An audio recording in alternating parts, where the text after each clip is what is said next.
Con este vídeo empezamos el segundo tema del máster de Unity.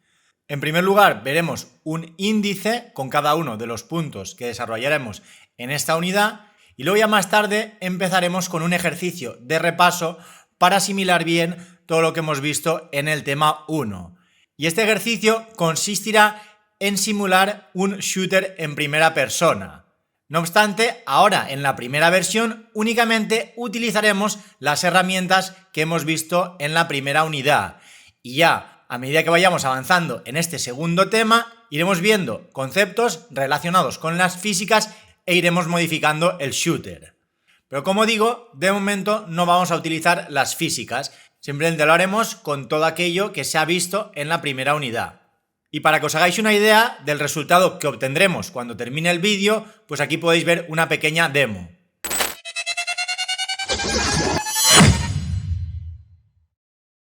Aquí en principio tendríamos nuestro personaje, que es una cápsula en color rojo, y 3 enemigos que serían estos rectángulos. Y aparte, pues he diseñado un suelo y unas paredes para que se pueda apreciar bien el movimiento. Entonces este juego, de momento, lo único que va a permitir es que disparemos a estos 3 enemigos. Cuando acertemos a alguno de ellos, hará un respawn apareciendo en un lugar aleatorio de este cuadrado. De momento no vamos a tener ni siquiera puntuación, esto lo implementaremos ya en el siguiente vídeo. Entonces ahora de momento simplemente nos vamos a limitar a programar el movimiento del personaje y que los enemigos persigan al personaje. Siempre que acertemos en uno de ellos, hará un respawn y además cambiará de color. Y la partida terminará si alguno de los enemigos se acerca mucho al personaje principal. Por lo tanto, deberé estar en constante movimiento para que ninguno de los enemigos me toque. Entonces, para que podáis ver cómo funciona, haremos clic en el play y aquí, como podéis ver, los enemigos vienen hacia mí y yo los puedo ir esquivando. Si le disparo a alguno de ellos, pues fijaros que ha hecho un respawn en otro punto y ha cambiado de color. Pues poco a poco iremos ampliando este minijuego para añadirle más funcionalidad. Además, también veremos cómo cambiar la cámara. Si pulsamos en la tecla C, tendremos distintas cámaras para configurar cómo se ve el jugador. Esta sería una cámara y tendríamos todavía otra. En el momento que se acerque demasiado, la partida termina. Fin partida. Y antes de empezar con la implementación del mini shooter, pasemos primero a ver el índice de esta segunda unidad. En primer lugar, haremos una introducción a las físicas en Unity. Esto realmente lo empezaremos en el siguiente vídeo, introduciendo tanto el concepto de collider como de rigid body. Luego veremos las etiquetas, los tags y cómo utilizarlas para seleccionar de forma sencilla game objects dentro de una escena. Y ya más tarde dedicaremos vídeos en exclusiva a profundizar en el uso de colliders y del rigid body. Y al mismo tiempo que desarrollamos todos estos conceptos, iremos ampliando el mini shooter que iniciamos en este vídeo. Y luego más tarde también veremos el package manager, el cual nos permitirá agregar paquetes a nuestro proyecto en Unity. Estos paquetes se tratan de colecciones de archivos y assets que proporcionan funcionalidades específicas para un proyecto en Unity, como pueden ser librerías, plugins o incluso herramientas de diseño. Y a través de este gestor de paquetes añadiremos ProBuilder, que es una herramienta integrada en Unity que nos permite crear modelos geométricos directamente desde dentro del editor de Unity. Entonces esto es muy útil ya que nos permitirá prototipar rápidamente niveles y estructuras 3D sin la necesidad de un software de modelado 3D externo, como podría ser Blender. Entonces lo podremos hacer todo desde dentro de Unity. Aunque bueno, ya veremos que para cosas avanzadas, pues esta herramienta, el ProBuilder, pues se queda corto. Pero bueno, como digo, es bastante útil, sobre todo para prototipar rápidamente niveles. Y luego más tarde pasaremos ya a ver la Asset Store, que es la tienda oficial de Unity donde podemos descargar todo tipo de recursos para añadirlos a nuestros videojuegos. Entonces nos descargaremos algunos recursos que sean gratuitos y los utilizaremos para desarrollar nuestros juegos. Y luego más tarde ya empezaremos con el Animator de Unity, que es un componente que se utiliza para controlar animaciones, ya sea de un personaje o de cualquier objeto dentro del juego. Y luego a continuación pasaremos a estudiar el espacio 3D en Unity en profundidad, hablando tanto del posicionamiento global y local como de las rotaciones y los cuaterniones. Veremos también a Whitetable. Esta clase nos facilitará la programación asíncrona, ofreciéndonos una serie de métodos que permiten suspender la ejecución del código hasta que se produzcan distintos eventos, como podrían ser el próximo frame, el final del frame actual, etc. Es una especie de evolución respecto a las corrutinas que vimos en la primera unidad. Y luego veremos también el Object Pooling, del cual hemos hablado alguna vez. Esto nos permitirá mejorar el rendimiento de nuestros juegos. Más tarde veremos en profundidad la interfaz de Unity y ya para terminar dedicaremos una parte exclusiva a matemáticas en videojuegos. Esta parte es muy importante para entender cómo funcionan internamente los motores de físicas. Y aunque no es obligado conocer todos estos detalles, considero que es algo muy interesante y que deberíais conocer. Y una vez hemos desarrollado ya todo lo que veremos a lo largo de esta segunda unidad, pasemos ya a ver la implementación de esta primera versión del mini shooter. Y bien, tal y como he mencionado en la introducción, de momento vamos a realizar una versión sin utilizar el motor de físicas de Unity, es decir, sin utilizar de momento el Rigid Body. Esta parte, como ya he mencionado, la iremos viendo a lo largo de esta unidad. Entonces aquí de momento tenemos una serie de atributos que me servirán para configurar el movimiento dentro del shooter. En primer lugar, tendríamos un float velocidad-movimiento que me servirá para determinar la velocidad a la que se mueve el personaje. Luego tendríamos también otro float sensibilidad ratón que me determinará la velocidad de giro respecto al cursor, es decir, la cantidad de movimiento que deberá hacer con el ratón para girar. Si tengo una mayor sensibilidad, moviendo poco el cursor, girará mucho, mientras que si tengo una sensibilidad muy baja, moveré el cursor y prácticamente no girará. Y en último lugar tendremos dos float adicionales para la rotación vertical y el límite de la rotación vertical.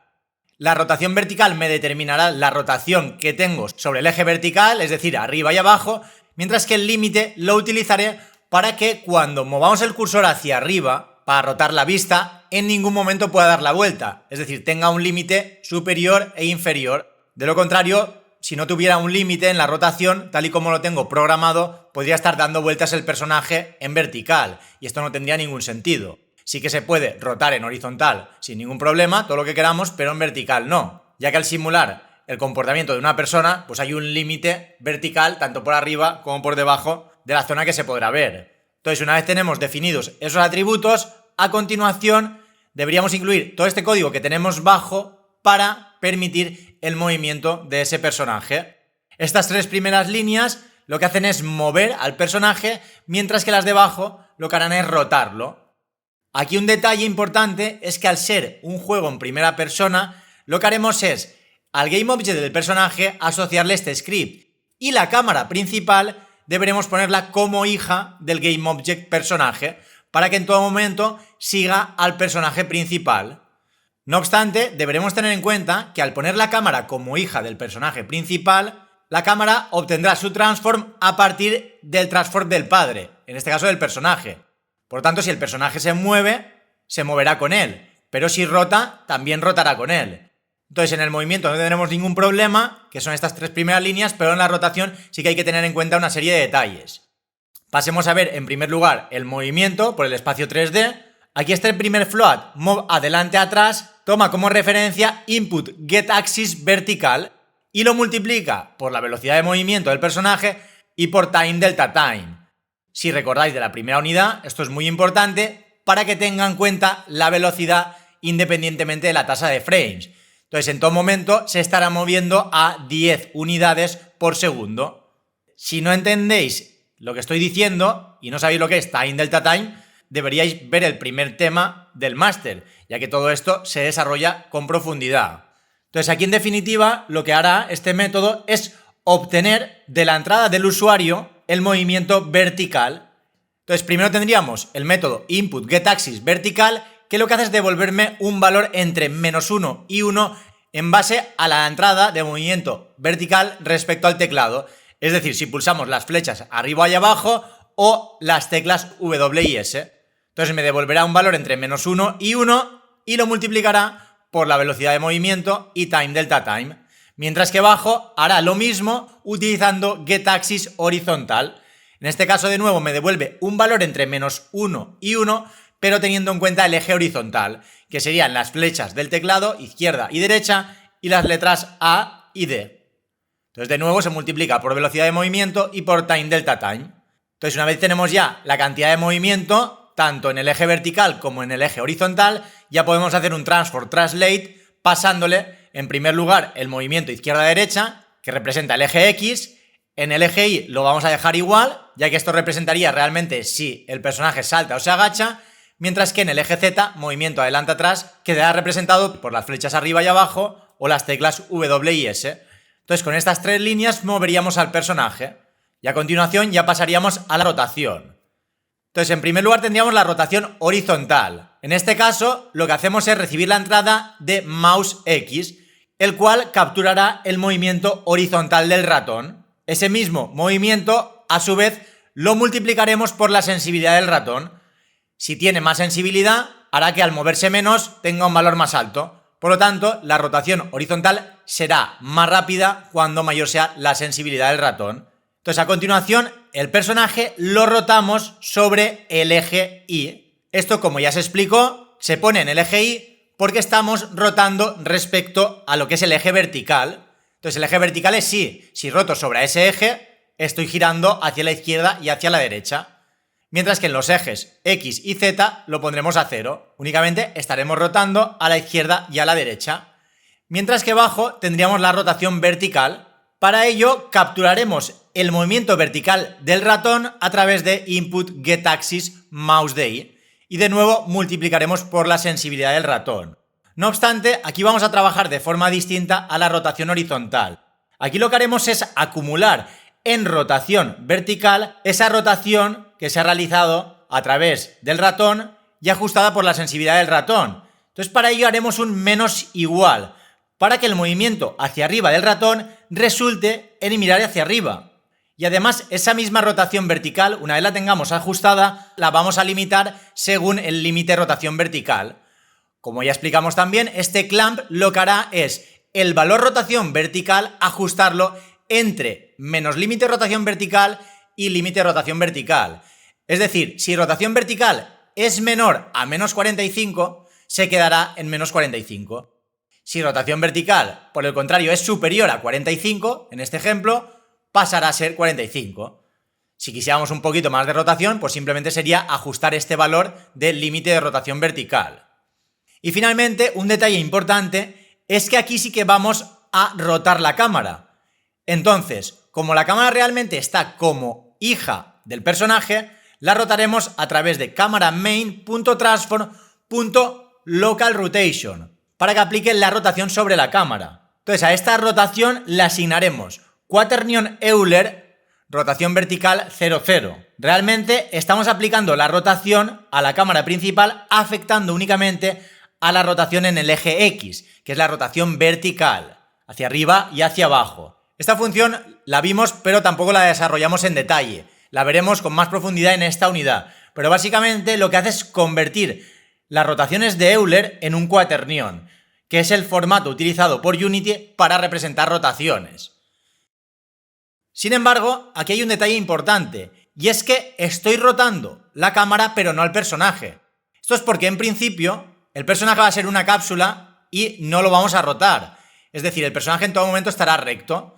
Si por ejemplo más adelante tuviéramos un personaje con una cabeza y quisiéramos que esa cabeza rotara, entonces también tendríamos que rotar lo que es el personaje.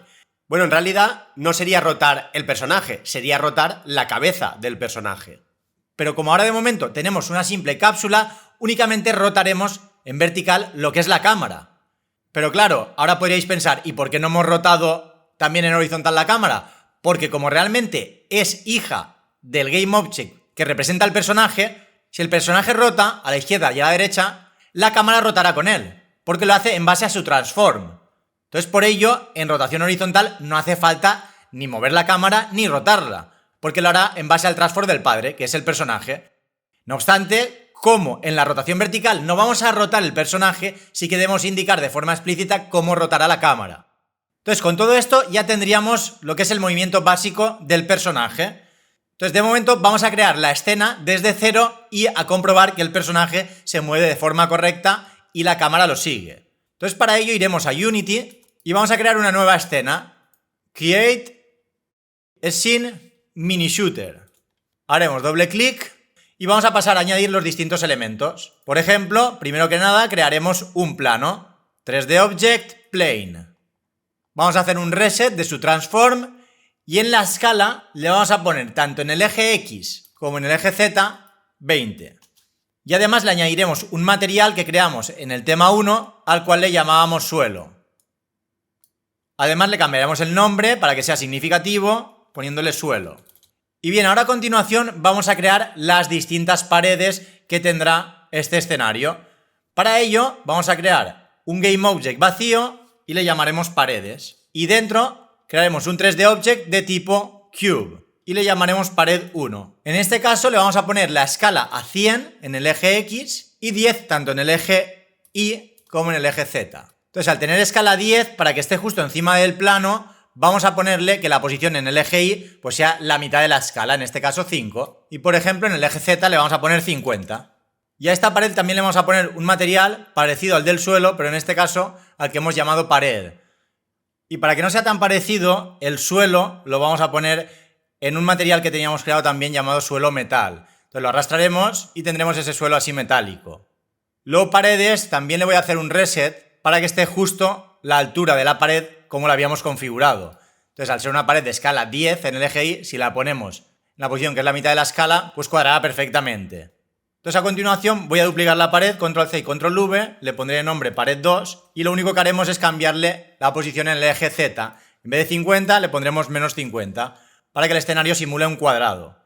A continuación copiaré y pegaré la pared 2, le llamaremos pared 3. En el eje Y lo que es la posición nunca cambiará, ya que siempre tenemos la escala 10. Entonces ahora en este caso, para ponerla justo al centro, pondríamos la Z a 0 y la X a menos 50.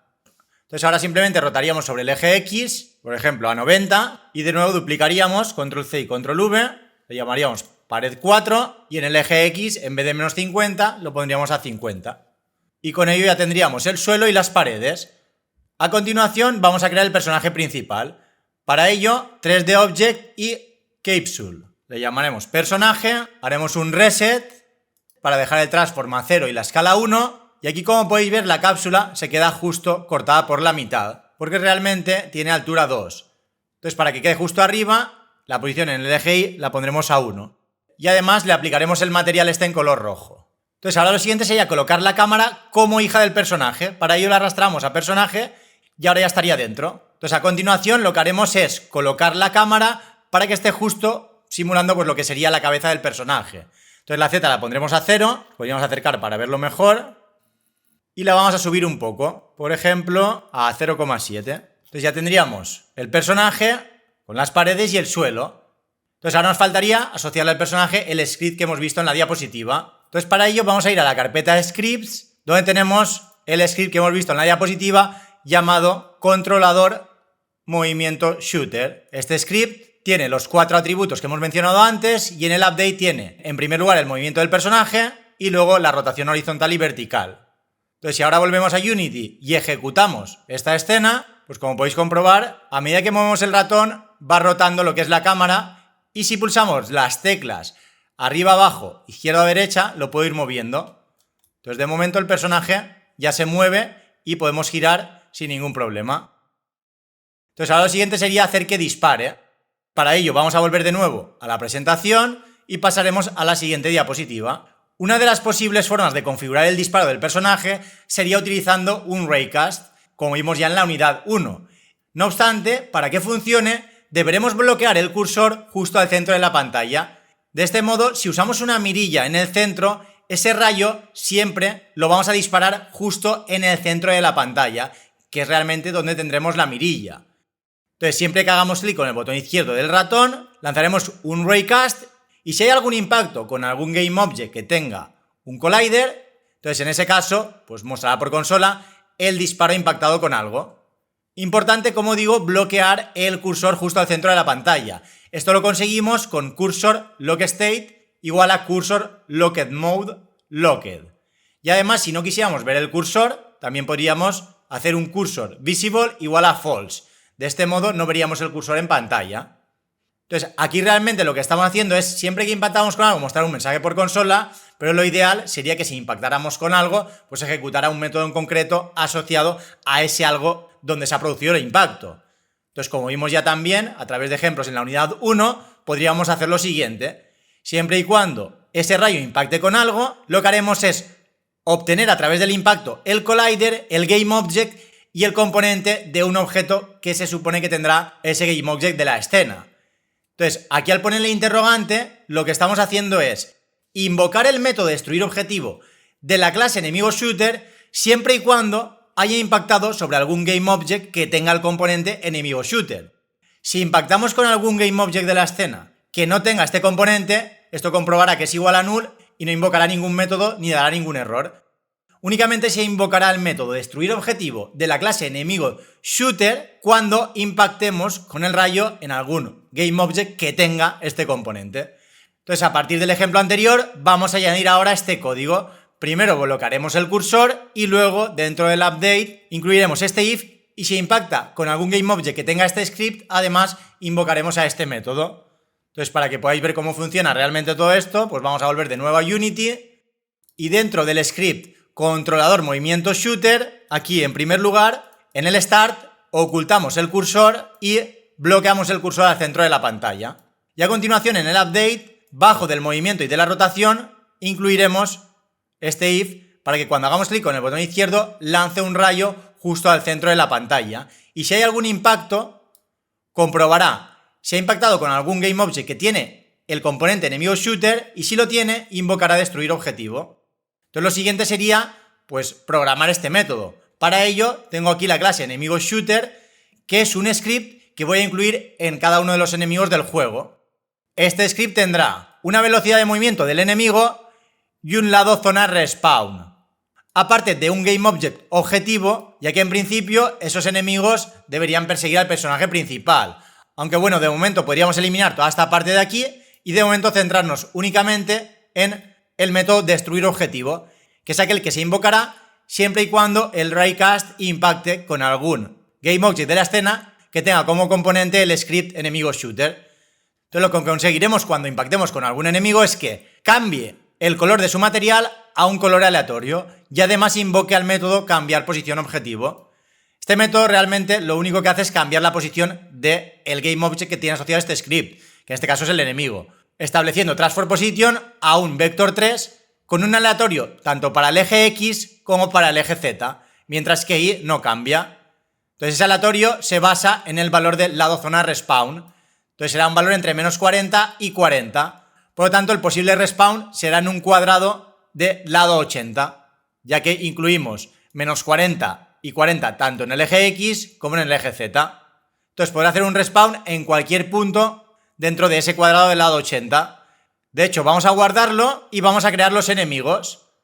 Para ello crearemos de nuevo un GameObject vacío llamado enemigos y dentro ya crearemos cada uno de los enemigos. En este caso los vamos a simular con cubos. De nuevo, GameObject Cube y por ejemplo enemigo 1. El GameObject enemigos lo vamos a resetear para poner las posiciones y la rotación a 0 y la escala 1. Y ahora el enemigo 1 lo vamos a colocar, por ejemplo, en la posición Z25. Además vamos a ponerle la escala en el eje Y a 3 para que sea un rectángulo así bastante alto. Entonces, para que se vea por completo, pues la posición en el eje Y será justo a la mitad, 1.5. Y vamos a duplicar este enemigo 2 veces para tener en total 3 enemigos. Enemigo 2 y enemigo 3. El enemigo 1, por ejemplo, lo vamos a poner en X menos 10 y el enemigo 3 en X10. Entonces tendremos estos 3 enemigos que ahora en principio no me van ni siquiera a perseguir. Lo único que hemos hecho es programarlo para que si impactamos en alguno de ellos, cambie de color y haga un respawn. Entonces ahora lo único que nos faltaría es incluir en cada uno de esos enemigos el script. Entonces a enemigo 1 le vamos a añadir el script enemigo shooter, a enemigo 2 lo mismo y a enemigo 3. Entonces ya tienen su script y siempre que impacte en alguno de ellos, pues en ese caso hará un respawn a otra posición y cambiará de color. De hecho, si ahora lo ejecutamos y hago clic dentro de la escena, el cursor desaparece. y realmente deberé intuir que estoy apuntando justo al centro de la pantalla para poder realizar ese impacto. De hecho, si por ejemplo ahora me coloco aquí, ha impactado y ha reaparecido en otra posición con otro color. De nuevo, si impacto, pues sucede lo mismo. Pero claro, aquí lo ideal sería tener una mirilla para que sea mucho más fácil jugar. Entonces, para ello, pues vamos a crear un componente de la UI, en este caso una image, al cual vamos a llamar mirilla, y al canvas pues le llamaremos UI. Entonces, como vimos ya también en la primera unidad, pues simplemente vamos a añadirle una imagen a esa mirilla y le pondremos la posición X a 0 y la posición Y a 0. De este modo estará justo al centro de la pantalla y me servirá de referencia a la hora de disparar. Y aquí en este caso no debería ni siquiera configurar un script como cuando hicimos el juego de puntería, ya que en el juego de puntería de la primera unidad sí que podíamos mover el cursor, pero aquí siempre va a estar al centro, ya que el raycast lo vamos a tirar justo al centro. Deberé jugar con la rotación para realmente apuntar. Si hacemos clic en play, ahora al hacer clic sobre la escena desaparece el cursor y realmente esa parte central me sirve para apuntar. Por ejemplo, ahora desde aquí es mucho más fácil acertar, ya que tengo la referencia del centro de la pantalla. Entonces, como podéis ver, pues vamos impactando y esos game objects van haciendo respawn y cambiando de color.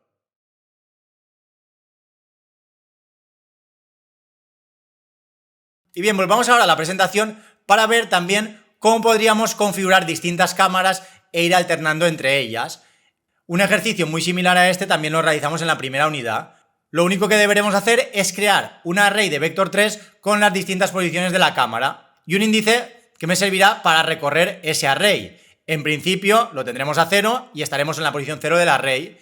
Si cambiamos de cámara, pues este 0 pasará a ser 1 y la cámara pasará a estar al segundo valor de este vector 3. Entonces esto sería tan sencillo como hacer un if y comprobar si realmente tenemos alguna posición en la cámara. Simplemente con que sea mayor de 0 es suficiente. Si tuviéramos una única posición, pues realmente no cambiaríamos de cámara, siempre estaríamos en la misma.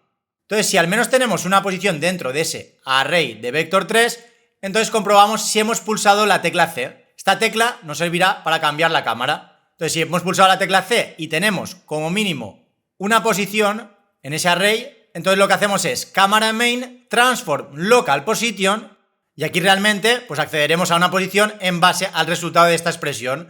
Más posición actual módulo posiciones cámara.length va a limitar que los posibles valores estén entre 0 y entre la cantidad de elementos del array menos 1, ya que cuando sea múltiplo de esa longitud pasará a ser 0 y siempre se va a quedar con el resto. Entonces ahora lo siguiente pues sería volver a este script principal llamado controlador movimiento shooter y añadirle ese array y ese índice y además dentro del update ese if que acabamos de ver en la diapositiva. Entonces arriba incluiremos ese array de vector 3 y el índice y bajo también dentro del update, siempre y cuando hagamos clic en la tecla C, pues cambiaremos la posición local de la cámara a uno de los valores de ese array.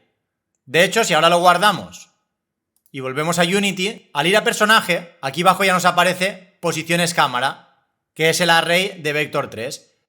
Aquí, por ejemplo, podríamos añadir 3 posiciones distintas para la cámara. Como elemento 1 podríamos poner la cámara tal y como está ahora, que realmente es 0, 0,7 y 0, 0, 0,7 y 0, y por ejemplo, podríamos subir la cámara un poco hacia arriba y un poco hacia atrás para que se viera el personaje. Una segunda cámara podríamos ponerla a I2 y Z-4. Entonces subirá hacia arriba y se irá hacia atrás. E incluso una todavía más arriba, I4 y más atrás, -6. Entonces con ello lo que vamos a conseguir es que siempre que pulsemos la tecla C, irá alternando entre una de esas posiciones para la cámara. De hecho, si ahora lo ejecutamos y ahora pulso la tecla C, ahora se ve la cápsula y el juego continuaría funcionando perfectamente. Esta sería una cámara y si pulso de nuevo la C, se va todavía más atrás.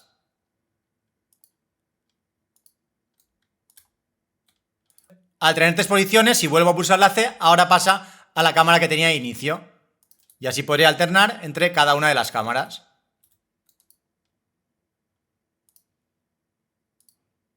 Bien, ya para terminar, pues vamos a programar el script enemigo shooter para que los enemigos me sigan y si se acercan mucho, que la partida termine. Luego ya podremos ampliarlo para que los enemigos incluso tengan vida o el personaje también, pero bueno, esto ya lo veremos más adelante.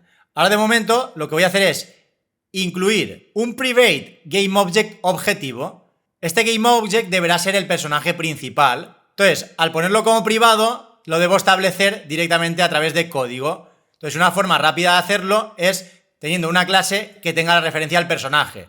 Esto, la ventaja de hacerlo así es que no debo a cada enemigo individualmente asignarle el GameObject con el personaje. Para que lo entendáis mejor, pues voy a quitarlo y directamente lo pondré como public. Esto lo que implica es que ahora, si lo guardo, a cada uno de los enemigos le deberé enlazar el objetivo, que es el personaje. Entonces deberé arrastrar el personaje al enemigo 1, al enemigo 2 y al enemigo 3. También sería válido, pero si tuviera muchos enemigos y tuviera que hacer cambios, pues al final sería más difícil de mantener. Entonces, para solucionarlo, podríamos crear un objeto que se llame shooter y ahí incluirle un script al cual le he llamado mini-shooter. Para que coincida el nombre, pues también voy a ponerle aquí mini-shooter. Entonces, en este mini-shooter lo que voy a hacer es enlazar el personaje principal. Entonces, con ello obtengo una forma de acceder en todo momento al personaje principal.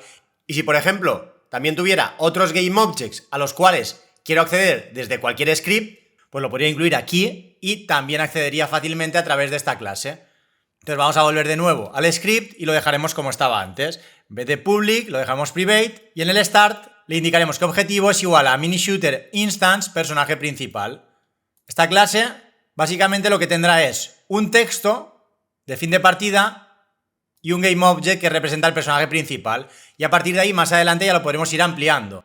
Y además, para poder acceder a los métodos, lo puedo hacer a través de esta variable estática llamada instance. Entonces, a través de instance, que realmente se tratará de la instancia que tiene el GameObject mini-shooter, podré acceder al personaje principal. Entonces, al ser privado, he creado un método que se llama personaje principal, que hace el return. Y además, como veremos luego, también tenemos un método fin partida, que me servirá para mostrar el texto de final de la partida y poner la escala temporal a 0.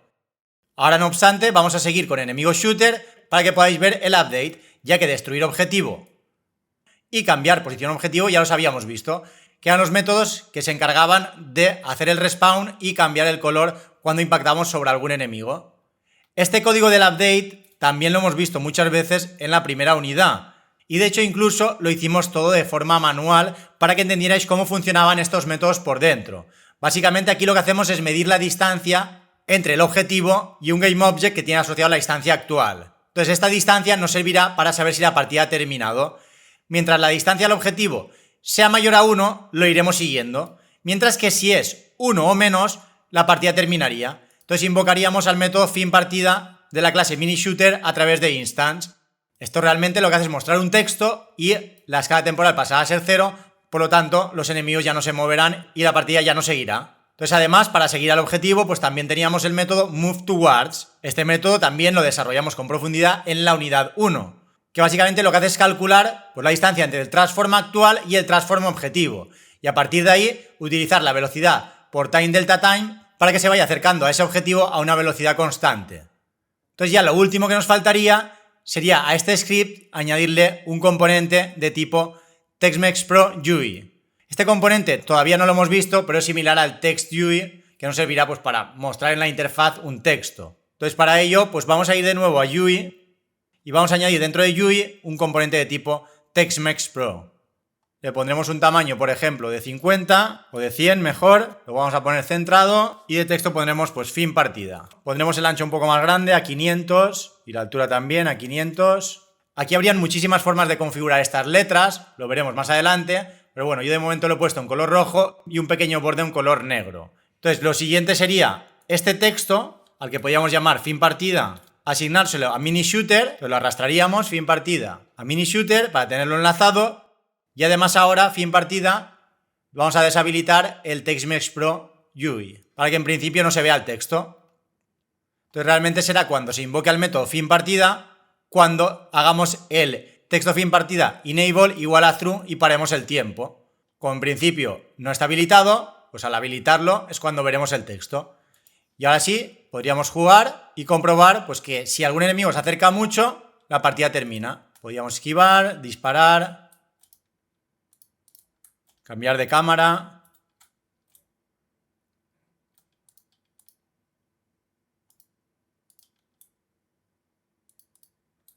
Y si, por ejemplo, nos acercamos mucho, pues ya sale el texto y la partida termina. Y nada, de momento lo vamos a dejar aquí y ya en los siguientes vídeos ampliaremos la funcionalidad de este mini shooter, ya que en realidad, de momento, no estamos ni utilizando físicas ni teniendo en cuenta pues, lo que serían las paredes, ya que si, por ejemplo, yo me voy hacia una pared, la atravieso. Entonces, a través del motor de físicas podremos configurar el juego para que tenga en cuenta los colliders de los GameObjects.